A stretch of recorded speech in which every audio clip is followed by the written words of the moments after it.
Ian, Jamie, it's... I'm going. Oh, you go. Ian? No, Yeah. no, you first. No, you first. Honestly, you first. No, okay, me No, first. no, you Great. first. No, okay, you thank first. Oh, No, you thank first. Okay, no, you first. No, okay, me first. I Thank you. insist. Oh, you insist. I insist. You insist. Well, I insist that you stop insisting and let me go first. Thank you. Okay, so we have got episode 100 coming up. I mean, I can't believe it. 100 times you have listened to me witter on. Well, actually, I've not been every 100 ones. Anyway, a lot of times you've heard me witter on. So I thought we could do a episode 100 special witterathon.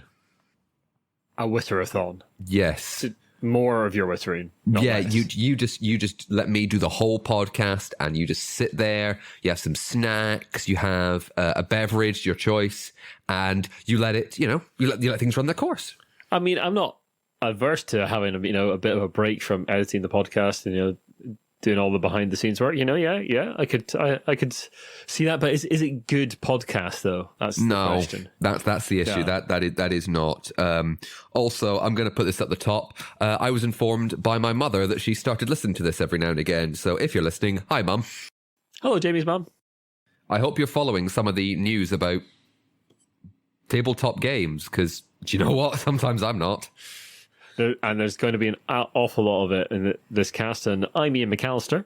And I'm Jamie Adams. And this is Brainwaves episode 97, bringing you the best in tabletop gaming news. These are the headlines for the week of the 2nd of May, 2022. Stonemeyer's wine tastes sour. Wizards of the Coast goes direct with its future plans. And hail to the chief as GAMA elects a new president and board. All this and more on this episode of Brainwaves. Stonemeyer Games recently announced a new cooperative expansion to the vicarious Vine hit Viticulture called Viticulture World. Can you tell Jamie wrote that bit? In this expansion, there are various packs that take you to different areas of the world. In said packs, players can ally with historical figures that were influential in bringing wine to those particular global regions. One of these packs was for South America, and the choices of figures included that left a lot to be desired. The issues with this were first brought to our attention by a video from Amy and Maggie on their YouTube channel Thinker Themer. That video is entitled, Why We Can't Review Viticulture World Yet. In the South American part of the game, two of the people you can ally with are the conquistadors Cortez and Pizarro. These are some of the worst people in this period of history, even for conquistadors, a period renowned for its exploitation of indigenous people for the benefits of the white man. Maggie is originally from Venezuela and was understandably upset to see two of the worst people from her country's history being included in the game, and more than that you were asked to ally with them. The video they put out explaining the issue is a hard watch, but I urge you to do so as they can explain very eloquently what the problems are. Stonemeyer Games and Jamie Stegmeyer, the head of Stonemeyer Games specifically, were quick to respond to the issues. In the video, Maggie and Amy explained that they reached out to Jamie about the problem, had a talk with him over Zoom, and Jamie then went about sorting the problem. Stonemeyer had employed Kate Edwards of Geography as a cultural consultant. From the blog post where Jamie explains the situation, he says that her recommendation was, be careful to not paint Cortez/Pizarro in too positive of light. As someone who brought wine grapes to the Western Hemisphere, if he did play an instrumental role, try to not emphasize his role too highly. Rather than changing the characters completely, Stonemeyer included a card with the following text in the pack. The impact on winemaking by the characters described in this module came at a grave cost to indigenous peoples, and we do not honour the means or methods by which Europeans secured these lands. Jamie has now admitted that this was a mistake and has taken personal responsibility for that decision. He says in the post, I want to be unequivocally clear that I, Jamie, am solely responsible for not identifying and implementing the correct solution before we entered production for Viticulture World. Stonemeyer Games will be replacing the pack for the South American region of the game. It will include 6 cards, 2 to replace those referencing Cortez, 2 to replace those referencing Pizarro, 1 card to replace the disclaimer card that will no longer be necessary, and 1 card explaining the mistake. The 2 replacement personalities are Isadora Goenchea and Don Silvestre Ocagavia Arazuras. Apologies if I butchered those names. The packs will be included in all copies of Viticulture World. Maggie and Amy have said they will review Viticulture World when the pack is sent out to them. So, I think there is a lot to learn here for publishers of all sizes and for the wider gaming community. It's very easy to overlook theme or setting in a game that we might personally not find offensive, but for other people might be incredibly upsetting, as it was for Maggie in this case.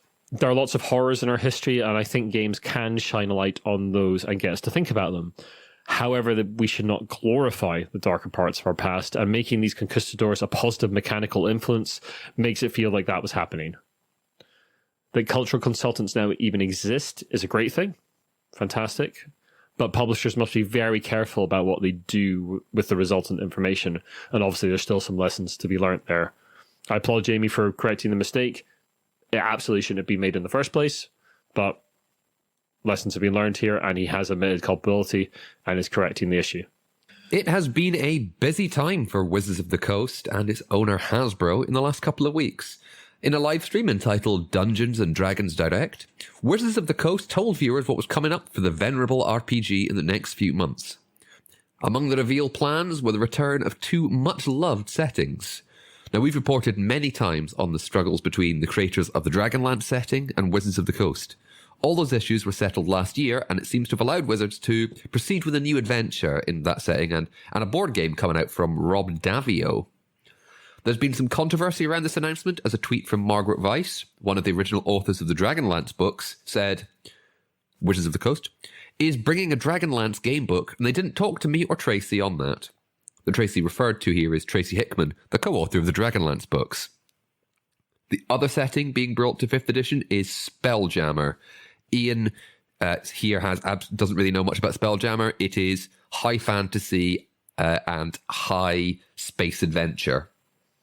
Yeah, it has like boats in space, pretty much, like basically, yes. Boats in space. Spelljammer is the name of like a legendary ship, but also spelljamming helms are the things that you use to fly. They are like the con seat on, for example, in a starship in Star Trek. Okay.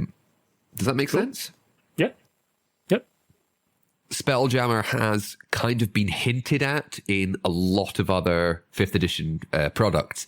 For example, I think it was the Dungeon of the Mad Mage.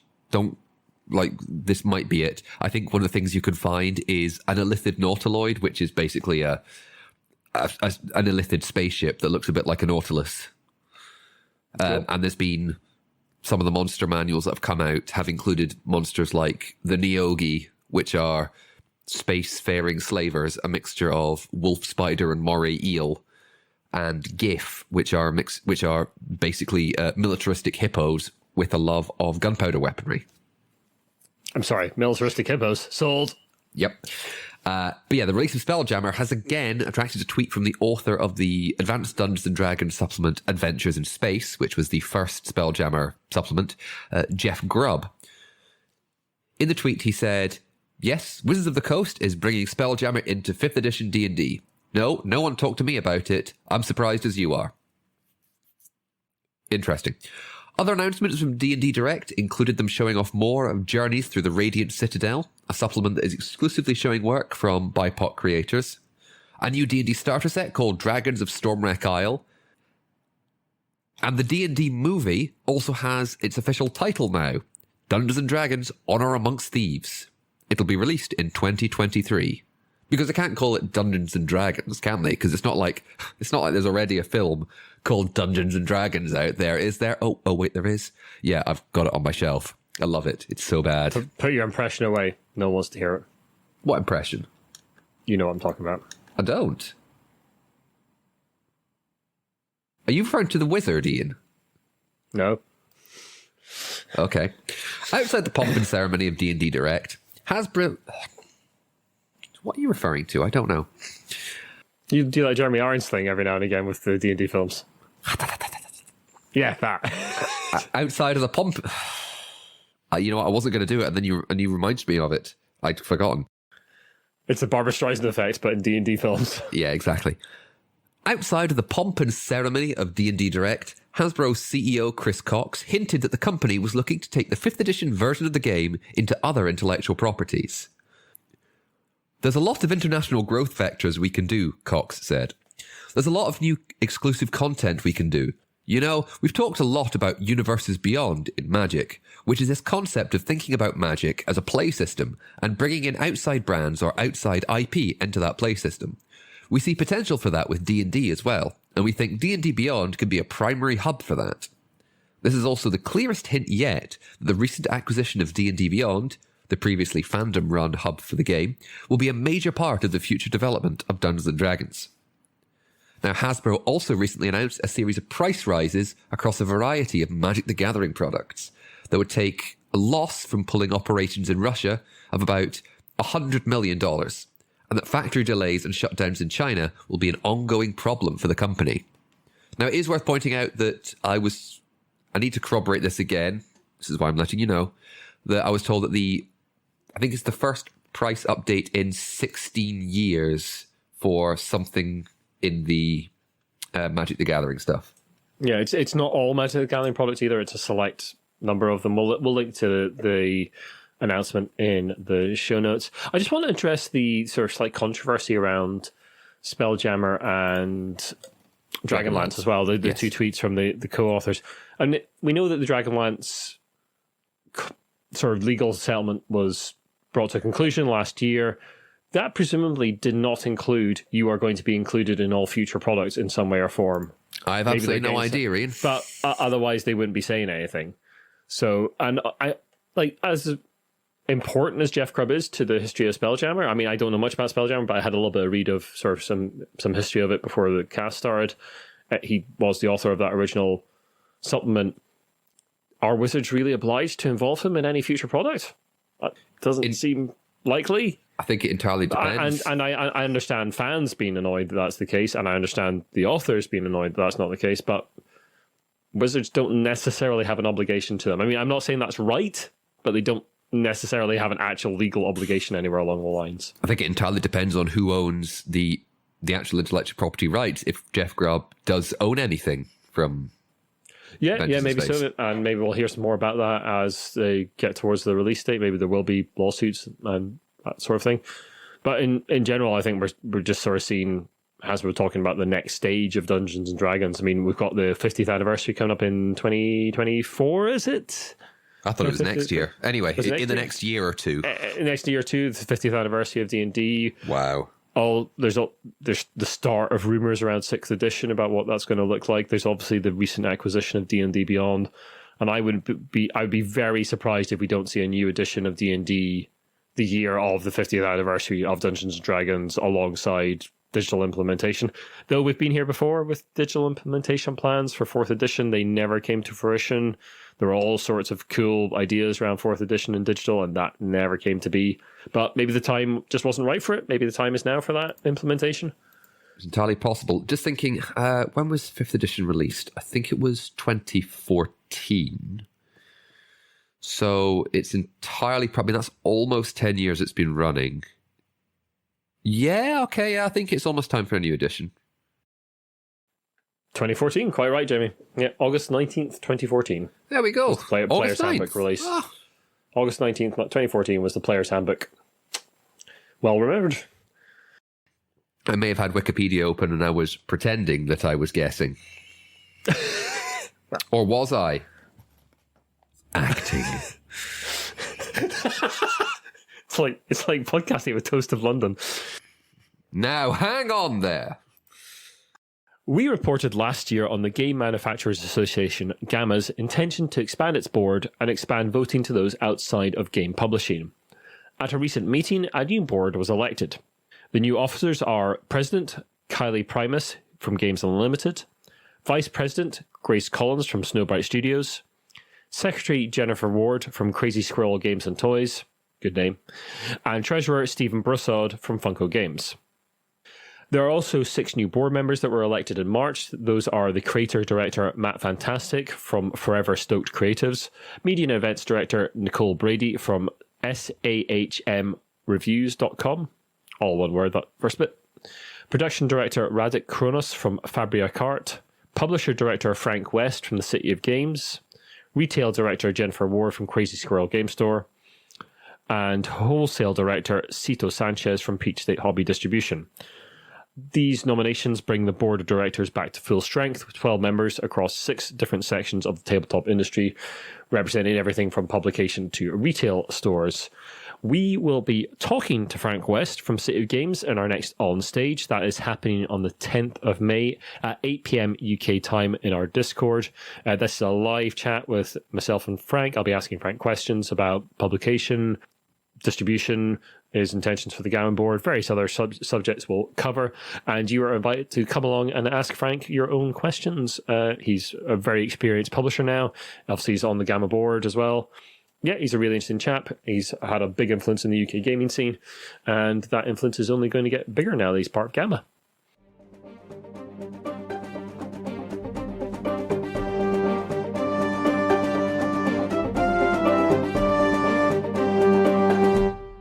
In our last cast, we covered the controversy surrounding the numerous mistakes that had been found in the newly released Dark Souls RPG from publisher Steamforged Games.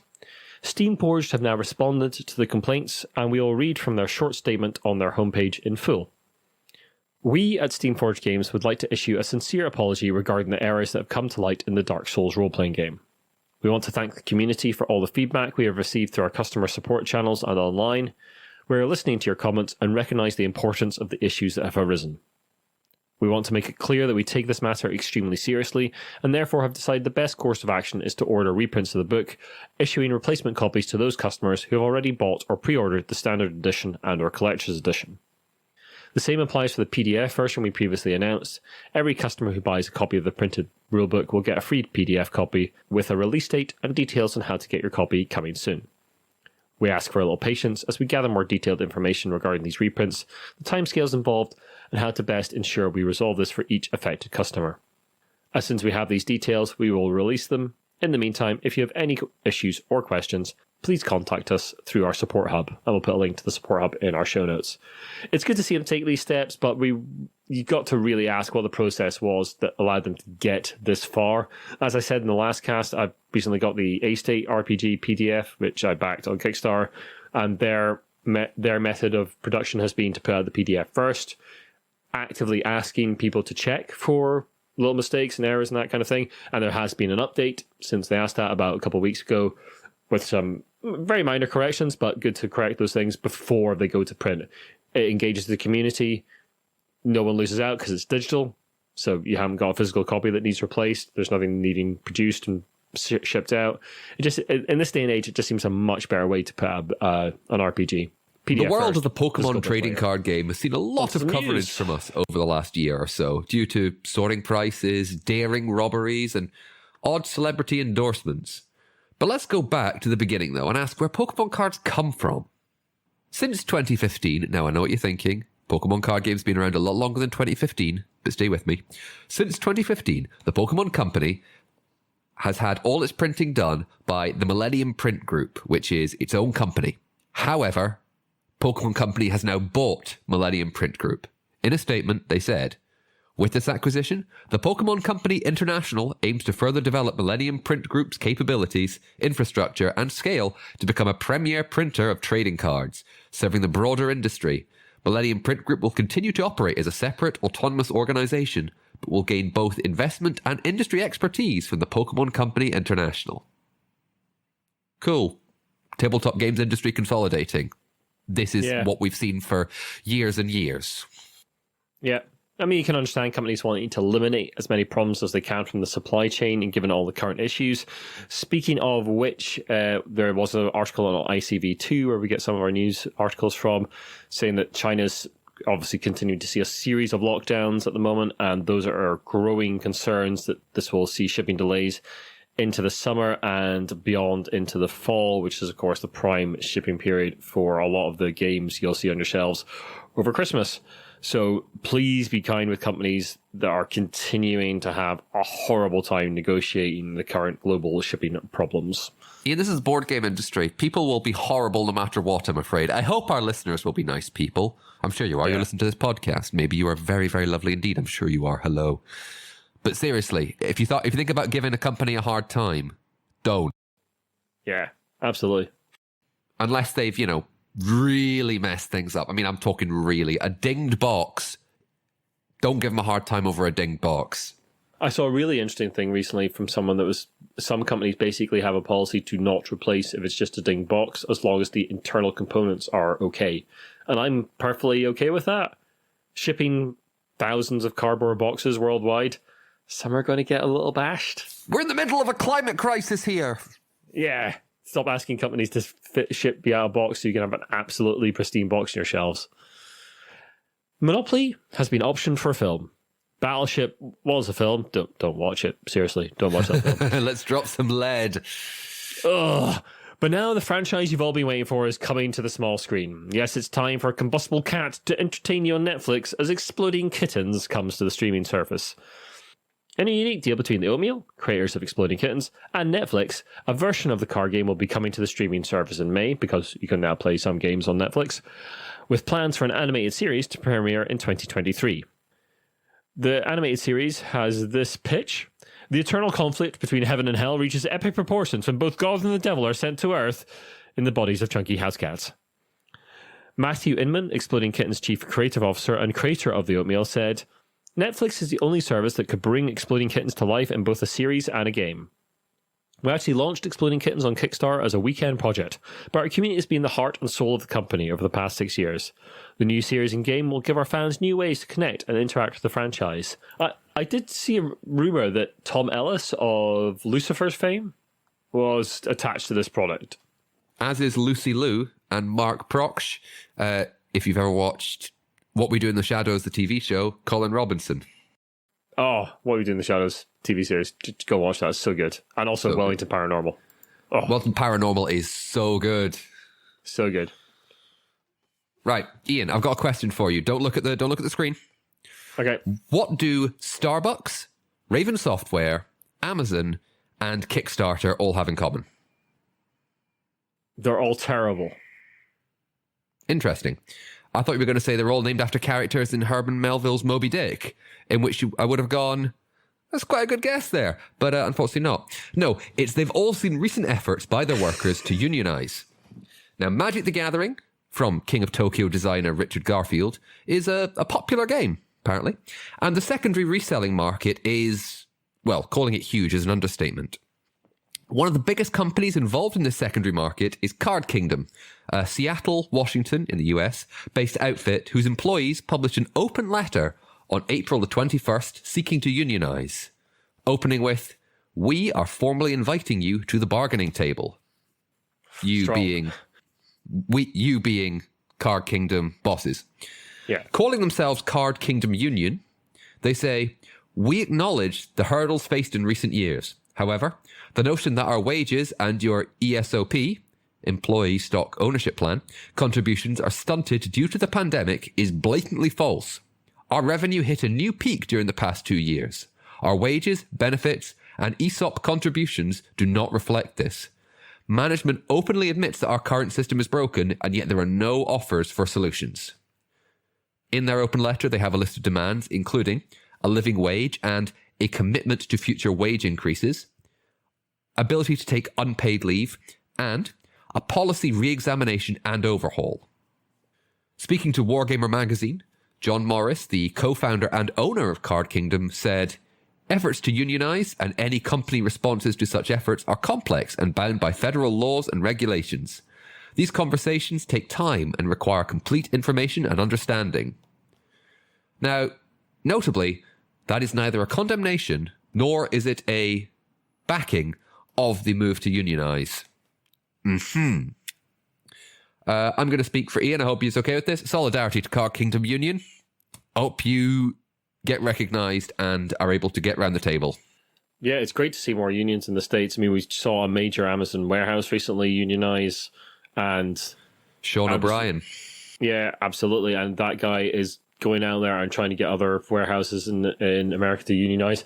It's needed. I mean, working conditions in the UK are sometimes not great, but in the United States is, why aren't people rioting in the streets? Seriously. Like it or loathe it, internet cardboard database Board Game Geek is a major part of the hobby. Alongside their listings and somewhat helpful forums, they have the Golden Geek Awards every year. Voted on by the users of Board Game Geek, the 16th Golden Geek Award nominees have now been announced in 15 categories. We're not going to go through every single one because there's a lot of nominees, but notable mentions as far as the Brainwaves team is concerned are Rift Force in the best 2-player games from One More Time Games and Capstone Games. AKA Chapter 2, Ian and I's favourite game of UK Games Expo 2019. It is possibly the most achingly hip we've ever been because we really liked a game before it had come out. But this nomination at least shows we were right on that one. It is. See? You know what? Rift Force is great. We liked it before it was cool. Yo, One More Time Games and Capstone Games. See if you're listening to this. We love Rift Force. It's great. I will do a proper full review of it at some point when I've got a few more plays in. Later games, I know. Later games, Oath is in there as well, which is a game I definitely want to play more. It's very ambitious. Whether it's ambitious failure or success, I have yet to decide. I think I've only ever really played it, apart from one time of playing it at yours, which was an early prototype. I've only played it on Tabletop Simulator. Yeah. I think I'm bouncing off it on Tabletop Simulator. It may change if I ever play it on the actual table. We'll see. Yeah. And the wonderful Bez is a game about wee whimsical creatures and trying to identify them after someone makes noises. That is the full title of the game. Nominated for Best Party Game. Well done, Bez. Nice one. Yeah, indeed. There's a Best Podcast category, and sadly, neither us or our good friends at Tabletop Games Blog were nominated this year. However, the wonderful 5 Games for Doomsday, which both Jamie and I are fans of, is in the running, so please do go and give Ben a vote. Yeah. Voting closes midnight Central Standard Time on May the 1st, so actually the voting will close by the time this cast goes out. And the winners will no doubt be announced in the following week or so. In a change to last time, we have actually played and indeed owned some of the games in this list. So, that's nice. You like Oath? I do like Oath. Well, I think I like Oath. You've played Oath, and I think I like Oath. I haven't played it enough to actually critically say that. Importantly, we did write down, because I wrote this article, you can probably guess by the amount of really stupid words in it, that we have played and indeed owned. That is not necessarily that we like the game. No, that's not true. Because in the 2-player category, there is Lawyer Up by Rock Manor, which I have, and I've played one game and thought it was quite good. And there is Red Flag Over Paris by GMT, which I've just bought.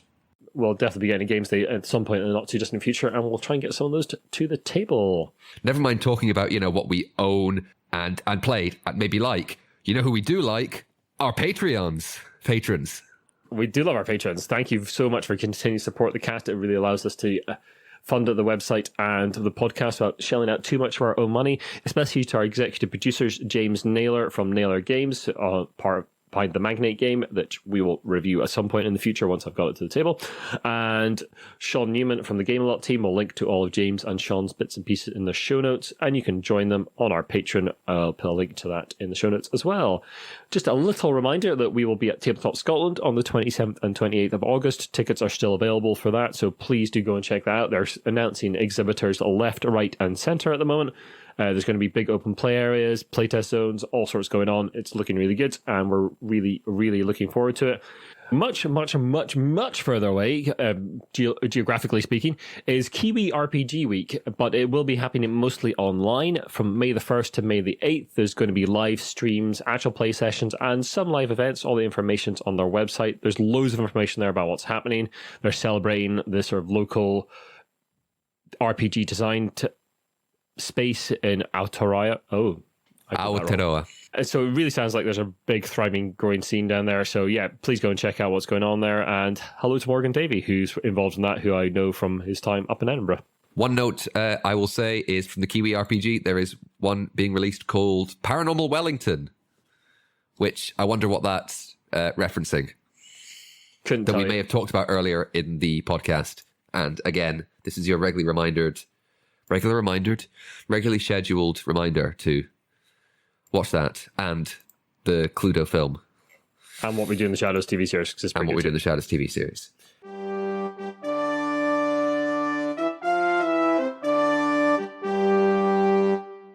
No Monopoly news this week, I'm afraid. As I've said, Monopoly news is going to go hand in hand with interesting projects.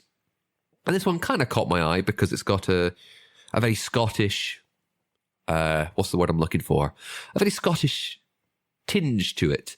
The Lewis chessmen, possibly the most famous board game pieces ever found in Britain. They are the inspiration and basis for a new game coming to crowdfunding later this year, called Bretwalda from Phalanx, publishers of Submarine Simulator U-Boat and Ankh-Morpork Victorian Rehash Nanti Narking. The game will be set in the Middle Ages in England and have players fighting over England's 7 kingdoms, balancing religion, armies, and Norse invaders. Now, what's that got to do with the Lewis chessmen? The Lewis chessmen are pretty much taking the place of pawns. Now, the Lewis chessmen were carved from walrus ivory sometime in the 12th century. It's assumed maybe in Norway.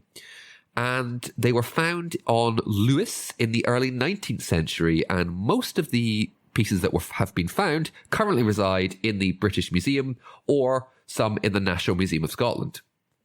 Now, the artwork for the game is also drawing inspiration from the Book of Kells, which is a illustrated manuscript from the 9th century of the 4 Gospels of the New Testament, and it is utterly gorgeous.